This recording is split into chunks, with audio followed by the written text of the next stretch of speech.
ನಮಸ್ಕಾರ ಗುರುಗಳೇ, welcome to SVN channel. Mandya ಜಿಲ್ಲಾ ಕಾಂಗ್ರೆಸ್ ಉಪಾಧ್ಯಕ್ಷರು ಹಾಗೂ ಮಂಡ್ಯ ಜಿಲ್ಲಾ ಕುರುಬರ ಅಧ್ಯಕ್ಷರಾದ ML ಸುರೇಶ್ ರವರಿಗೆ ನಿಗಮ ಮಂಡಳಿಯ ಅಧ್ಯಕ್ಷ ಸ್ಥಾನವನ್ನು ನೀಡಬೇಕೆಂದು ಸಾವಿರಾರು ಸಂಖ್ಯೆಯಲ್ಲಿ ಮಂಡ್ಯ ಜಿಲ್ಲಾ ಕಾಂಗ್ರೆಸ್ ಕಾರ್ಯಕರ್ತರು ಹಾಗೂ ಮುಖಂಡರುಗಳು ಮುಖ್ಯಮಂತ್ರಿ ಸಿದ್ದರಾಮಯ್ಯರವರಿಗೆ ಕಾವೇರಿ ನಿವಾಸದಲ್ಲಿ ಭೇಟಿ ಮಾಡಿ ಮನವಿ ಸಲ್ಲಿಸಿದರು. ಹಾಗೂ ಕೃಷಿ ಸಚಿವರಾದ ಚಲುವನಾರಾಯಣ ಸ್ವಾಮಿರವರಿಗೆ ಸುರೇಶ್ ರವರನ್ನು ನೇಮಕಾತಿ ಮಾಡಲು ಮುಖ್ಯಮಂತ್ರಿ ಸಿದ್ದರಾಮಯ್ಯರವರಿಗೆ ಶಿಫಾರಸು ಮಾಡಬೇಕೆಂದು ಮನವಿ ಮಾಡಿದರು. ಶಶಿಧರ್ ಅಂತೇಳಿ ಕೇರ್ಪೇಟೆ ಮಂಡ್ಯ ಜಿಲ್ಲಾ ಕುರುಬ ಸಂಘದ ಸೆಕ್ರೆಟರಿ.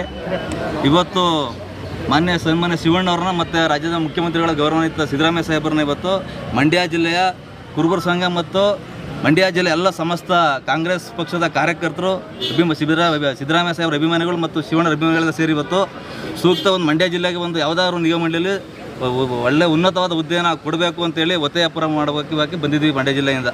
ದಯಮಾಡಿ ಮಾನ್ಯ ಶಿವಣ್ಣವರು ಇದನ್ನು ಪರಿಗಣಿಸಿ ಮಂಡ್ಯ ಜಿಲ್ಲೆಗೆ, ಅದರಲ್ಲೂ ನಮ್ಮ ಜಿಲ್ಲಾಧ್ಯಕ್ಷ ಸುರೇಶ್ ಅವರಿಗೆ ದಯಮಾಡಿ ಒಂದು ನಿಗಮಂಡಳಿ ಸೂಕ್ತವಾದ ಸ್ಥಾನವನ್ನು ಕೊಡಿಸಬೇಕು ಅಂತೇಳಿ ತಮ್ಮ ವಿನಯಪೂರ್ವಕವಾಗಿ ಮಂಡ್ಯ ಜಿಲ್ಲೆ ಜನತೆ ಪರವಾಗಿ ವಿನಂತಿ ಮಾಡ್ಕೊತಾ ಇದ್ದೀವಿ. ಅಂತ ಮಾಜಿ ಜಿಲ್ಲಾ ಪಂಚಾಯತ್ ಮೆಂಬರು. ನಮ್ಗೆ ಇವಾಗ ಸಾಹೇಬರು ಸಿಗಲಿಲ್ಲ, CM ಅವರು. ಈಗ ನಮ್ಮ ಶಿವಣ್ಣರೇ ನಮ್ಮ CM ಇದ್ದಂಗೆ. ಇವಾಗ ಸುರೇಶ್ ಅಣ್ಣವ್ರ ಪರವಾಗಿ ಬಂದಿದ್ದೀವಿ. ಅವರ ನಿಗಮ ಮಂಡಳಿ ಯಾವುದಾದ್ರು ಸ್ಥಾನಮಾನ ಕೊಡಬೇಕು ಅಂತ ನಾವು ಕೇಳಕ್ಕೆ ಬಂದಿದ್ದೀವಿ.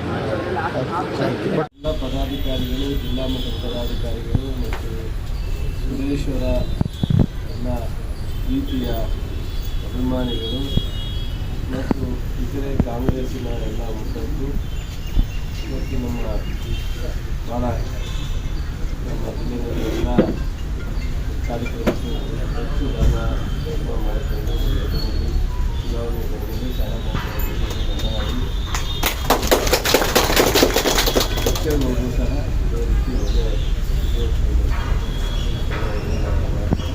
ನಮ್ಮ ಅಧ್ಯಕ್ಷರ ಬಗ್ಗೆ ನಾನು ಭಾಳ ಆಕ್ಟಿವ್ ಆಗಿ ನಿಮ್ಮೆಲ್ಲರಿಗೂ ಪರವಾಗಿ ಎಲ್ಲ ವಿಚಾರದಲ್ಲಿ ಜವಾಬ್ದಾರಿ ತಗೊಳ್ಳುವಂಥ ಒಂದು ಬುದ್ಧಿವಂತ, ಜೊತೆಗೆ ಇಂಜಿನಿಯರು. ಸಿದ್ದರಾಮಯ್ಯವ್ರ ಜೊತೆ ಅವರ ರಾಜಕೀಯಕ್ಕೆ ಬಂತಾಗಿಂದ ಇವತ್ತೊಂದು ಜೊತೆಲಿದ್ದಾರೆ. ಶಿವಣ್ಣ ಅವರು ಒಂದೇ ಸಮಾಜ ಎಲ್ಲ ವಿಚಾರದಲ್ಲೂ ಸಹ ಜೊತೆಗೆ ಬಂದಿದ್ದಾರೆ. ಕೆಲವೊಮ್ಮೆ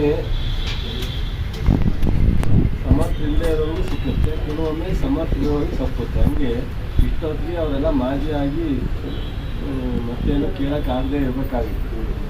ಇಲ್ಲಿಗಂತ ಏನೂ ಆಗದೇ ಇರೋದೇ ದುರಂತ. ಅದರಲ್ಲಿ ಎರಡನೇ ಮಾತಿಲ್ಲ. ನೀವೆಲ್ಲ ಇಲ್ಲಿ ಬಂದು ಕೇಳಿ ಮಾಡಿಸುವಂಥದ್ದು ಅದು ನಮಗೂ ಸೋದೆ ಅಲ್ಲ ಅಂತ ಅನಿಸುತ್ತೆ. ಯಾಕೆಂದರೆ ಅವನ ಆನೆಸ್ಟು ಮತ್ತು ದುಡಿಮೆಗೆ ನೀವು ಯಾರೂ ಬಂದು ಒತ್ತಾಯ ಮಾಡಬೇಕಾಗಿದ್ದಿಲ್ಲ. ಏನೋ ಅದು ಒಂದೊಂದು ಸಾರಿ ರಾಜಕೀಯವಾಗಿ ನಮ್ಗೆ ಗೊತ್ತಿದೆ ಸನ್ನಿವೇಶಗಳು ಕೂಡ ಆಗಿರ್ತಾರೆ. ನೀವೆಲ್ಲರೂ ಬಂದಿದ್ದೀರ. ನಾನು ಮೊದಲೇ ಇದಕ್ಕೆ ಅಂದರೆ ನಾನು ಬೇಡಪ್ಪ ಯಾಕೆ ಏನೋ ನಾನು ಹೇಳಿದ್ರು ವಾಲಂಟಿಯರ್ ಬಂದವ್ರೆ ಅಂತ ಹೇಳಿದೆ. ಊಟ ಮಾಡ್ಸೋಕ್ಕೆ ಎಲ್ಲ ಅವರೇ ಮಾಡ್ಕೊಂಬಂದವ್ರೆ, ಯಾರಿಗೂ ಹೊರೆ ಕೊಡೋಲ್ಲ ಅಂತ ಅಂದ. ಸರಿ, ಏನೂ ಮಾಡಲಿಕ್ಕೆ ಆಗಲ್ಲ. ನಾವು ವೈಯಕ್ತಿಕವಾಗಿ ನಾನು ಅವನ ಬಗ್ಗೆ ಭಾಳ ಪ್ರೀತಿ, ನಿಮಗೆ ಪ್ರೀತಿ ಇದೆ, ನನಗೂ ಅದಕ್ಕಿಂತ ಹೆಚ್ಚಾಗಿ ಪ್ರೀತಿ ಇದೆಯೋ ಕಡಿಮೆ ಅಂತೂ ಇಲ್ಲ. ಜಿಲ್ಲೆ ಒಳಗಡೆ ಅನೇಕರು ಈಗ ಉಚ್ಚಗೊಂಡಿರ್ಬೋದು, ನಮ್ಮ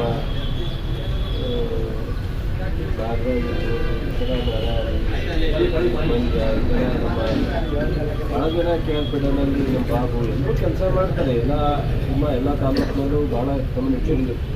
ಅದರಲ್ಲಿ ನನಗೆ ತುಂಬ ಆತ್ಮೀಯತೆ ಇರ್ತಕ್ಕಂಥ ಶಿವಣ್ಣ ಇವನು. ನಾವು ಜನತಾ ದಳದಲ್ಲಿ ರಾಜಕಾರಣಕ್ಕೆ ಬರ್ತಾಯಿದ್ದ 94 ತುಂಬ ಸ್ವಲ್ಪ ದಿವಸ ನಾನು ಜನತಾ ದಳದಲ್ಲಿ ಅವರು ಸಾಹೇಬರಿಂದ ಕಾಂಗ್ರೆಸ್ ಹೋದಾಗ್ತಿದ್ದಿಲ್ಲ. ವಿಶ್ವಾಸಕ್ಕೆ ಯಾವತ್ತೂ ನಾವು ಡಿಫ್ರೆನ್ಸು ಬಂದಿಲ್ಲ, ಧಕ್ಕೆನೂ ಬಂದಿಲ್ಲ. ಮತ್ತು ನಾವು ಕಾಂಗ್ರೆಸ್ಸಿಗೆ ಬಂದಮೇಲೆ ಇನ್ನೂ ಅದು ಭದ್ರಾಗಿದೆ. ಸೊ ನೀವೇನು ಇದ್ರ ಬಗ್ಗೆ ಆತಂಕ ಬೇಡ, ನಾನು ಸಾಹೇಬ್ರ ಹತ್ರ ಮಾತಾಡ್ತೀನಿ.